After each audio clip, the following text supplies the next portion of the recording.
안녕하세요. 경제학장 박사입니다. 오늘은 스타켄 왓슨 계량경제학 13장 실험과 준실험에 대해 다뤄볼 건데요. 최저임금을 올리면 정말 고용이 줄어들까? 라든지 어떤 교육 정책이 학생들 성적을 진짜 올렸을까? 이런 질문들 진짜 많이 들어보셨죠? 근데요, 이런 질문에 딱 부러지게 답하는 게 생각보다 훨씬 어렵습니다. 그래서 오늘은 계량경제학의 심장부라고 할 수 있는 데이터 속에서 진짜 원인을 어떻게 찾아내는지 그 여정을 함께 떠나보겠습니다. 자, 오늘 우리가 함께 풀어나갈 이야기의 지도 바로 이겁니다. 첫 번째로 인과관계라는 게 대체 뭔지 이 거대한 질문에서 한번 출발해 볼 거고요. 그리고 과학자들이 꿈꾸는 가장 완벽한 실험 방법은 뭔지 알아볼 겁니다. 하지만 현실은 이상과 다르잖아요. 그래서 현실의 한계를 극복하는 아주 똑똑한 방법들을 살펴보고 마지막으로 우리가 찾아낸 답, 이걸 과연 얼마나 믿을 수 있을까? 그 판단 기준까지 확실하게 짚어보겠습니다. 네, 첫 번째 주제입니다. 인과관계 파헤치기. 모든 정책과 과학적 발견의 심장에는요, 바로 이 질문이 있습니다. 이게 진짜 저것 때문일까? 하는 거요. 바로 인과관계를 증명하는 것. 여기서부터 모든 게 시작되는 거죠. 자, 한번 생각해 보세요. 이 정책 정말 효과가 있을까? 이 신약이 과연 생명을 구할까? 학급 규모를 줄이면 시험 점수가 오를까? 이게 전부 다 인과관계에 대한 질문이거든요. 근데 왜 답을 찾기가 이렇게 어려울까요? 그건 바로 세상에는 너무나 많은 변수들이 막 얽히고 설켜서 동시에 움직이고 있기 때문입니다. 우리가 빠지기 가장 쉬운 함정이 바로 이거예요. 상관관계를 인과관계로 착각하는 거. 아주 유명한 예가 있죠. 여름에 아이스크림 판매량이 늘면 신기하게도 상어 공격 횟수도 같이 늘어난단 말이죠. 그럼 아이스크림이 상어를 부르나요? 당연히 아니죠.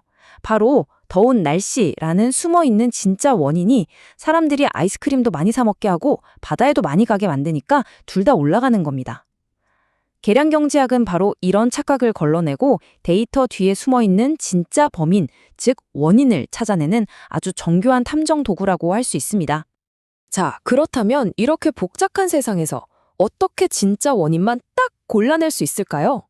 과학자들이 꿈꾸는 가장 이상적인 방법, 이른바 골드 스탠다드라고 불리는 무작위 통제 실험의 세계로 한번 들어가 보겠습니다.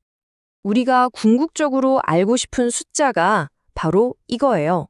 평균 인과 효과, 영어로는 Average Causal Effect, 줄여서 ATE라고 부르는데요.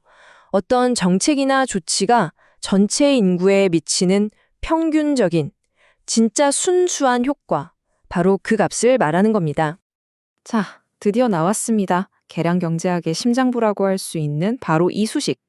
언뜻 보면 좀 복잡해 보일 수 있지만 사실 인과관계를 밝혀내는 핵심 열쇠가 바로 여기에 다 담겨 있어요.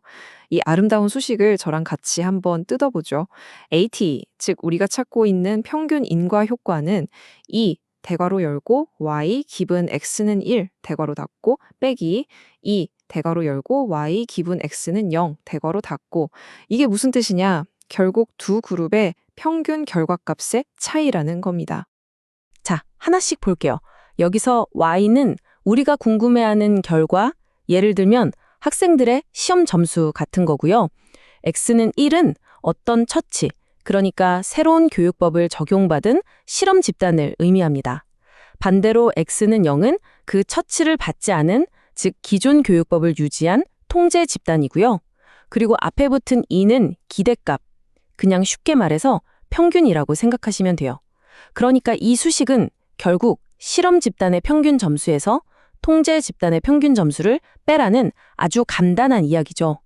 근데요, 어떻게 이 단순한 뺄셈이 진짜 효과라고 말할 수 있는 걸까요? 그 비밀이 바로 다음에 나옵니다. 그 마법의 재료, 그 비밀은 바로 무작위 배정에 있습니다. 생각해보세요. 만약에 우리가 공부 잘하는 학생들만 쏙쏙 골라서 실험 집단에 넣었다고 쳐요. 그럼 결과가 좋게 나와도 그게 새로운 교육법 덕분인지 아니면 그냥 원래 학생들이 똑똑해서 그런 건지 알 길이 없잖아요. 무작위 배정은 바로 이런 편향을 완벽하게 막아주는 장치입니다. 그냥 동전 던져서 앞면 나오면 실험 집단, 뒷면 나오면 통제 집단 이렇게 나누는 거예요. 그러면 평균적으로 봤을 때 두 집단은 모든 면에서 거의 똑같은 쌍둥이 집단이 되는 겁니다. 자, 그럼 이 두 집단의 유일한 차이점은 뭘까요? 그렇죠. 새로운 교육법을 받았냐, 안 받았냐, 딱 그거 하나뿐입니다.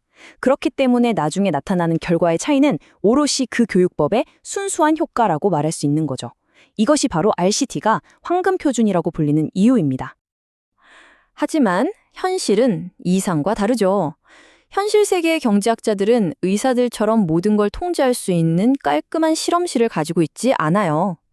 이게 바로 우리가 마주하는 진짜 도전입니다. 이렇게 완벽한 실험이 불가능하다면 우리는 어떻게 진실을 다가갈 수 있을까요? 사실 경제학이나 사회정책에서 정말 중요한 질문들 대부분은요, 이 RCT를 시도조차 할 수가 없습니다. 첫째, 윤리적인 문제가 있죠.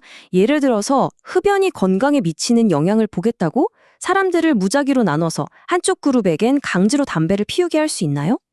절대 안 되죠. 둘째, 현실적인 문제가 있습니다. 전국 모든 학교의 학급 규모를 줄이는 실험을 한다고 생각해 보세요. 비용이 어마어마하겠죠. 마지막으로 사람들은 우리가 시키는 대로 안 할 수도 있어요. 그럼 그냥 포기해야 할까요? 에이, 인과관계는 못 밝히겠다 할까요? 아닙니다. 바로 여기서 계량 경제학자들의 진짜 실력이 발휘됩니다. 탐정으로 변신하는 거죠. 직접 실험을 설계할 수 없다면 그럼 세상이 우리를 위해 우연히 만들어준 마치 실험과 같은 상황을 찾아내면 됩니다. 이것을 우리는 준실험 또는 자연실험이라고 부릅니다. 자, 이 표를 보시면 그 차이가 한눈에 들어옵니다. 이상적인 실험, 즉 RCT에서는 연구자가 직접 무작위로 그룹을 배정하죠. 통제권도 아주 높고요. 하지만 준실험을 보세요. 배정 방식이 무작위가 아닙니다. 어떤 자연적인 사건이나 법이나 정책 때문에 저절로 그룹이 나뉘는 거예요. 연구자는 여기에 전혀 개입할 수 없죠. 예를 들어 어떤 주에서만 갑자기 최저임금법이 바뀌었다?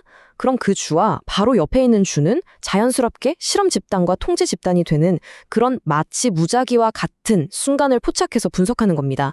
정말 기발하죠. 자, 그런데 이렇게 힘들게 찾아낸 결과라고 해서 무조건 와, 정답이다 하고 믿을 수는 없겠죠. 우리가 얻은 결론이 과연 얼마나 튼튼한지 그 신뢰도를 꼼꼼하게 따져봐야 합니다. 이게 바로 타당성 평가의 문제입니다. 첫 번째 관문은 바로 내적 타당성입니다. 이건 아주 쉽게 말해서 이 연구 안에서 새는 바가지는 없나 하는 질문이에요. 즉, 우리가 분석한 바로 그 샘플, 그 집단 안에서만큼은 다른 잡다한 요인들의 방해 없이 인과관계를 깔끔하게 측정해냈는가, 이걸 따져보는 겁니다. 그리고 두 번째 관문은 외적 타당성입니다. 이건 그래서 이 결과가 다른 데서도 먹힐까 하는 질문이에요. 예를 들어 2020년 서울 강남의 한 고등학교에서 성공한 교육법이 과연 2030년 강원도에 있는 중학교에서도 똑같이 효과가 있을까요? 이렇게 연구 결과를 다른 시간, 다른 장소, 다른 사람들에게까지 얼마나 넓게 적용, 즉 일반화할 수 있는지를 묻는 것이 바로 외적 타당성입니다. 자, 그럼 이제 마무리를 해볼까요? 지금까지의 여정을 돌아보면서 우리가 꼭 기억해야 할 핵심 내용들을 한번 정리해 보겠습니다. 핵심은 이겁니다. 첫째, 인과관계를 밝히는 가장 이상적인 방법은 무작위 통제 실험, 즉 RCT라는 것. 둘째, 하지만 현실에선 RCT가 불가능한 경우가 많고 그럴 때 경제학자들은 아주 기발한 준실험 방법을 사용한다는 것. 셋째, 이 준실험은 현실 세계 데이터 속에서 자연실험을 찾아내는 것과 같다는 점. 그리고 마지막으로 어떤 연구 결과를 보든 항상 이거 믿을만한가? 즉, 내적 타당성과 외적 타당성을 반드시 따져봐야 한다는 겁니다.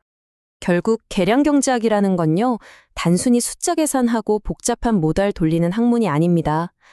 데이터라는 자욱한 안개 속에서 세상이 실제로 어떻게 돌아가는지 그 작동 원리를 선명하게 볼 수 있게 해주는 특수한 렌즈와 같은 거예요.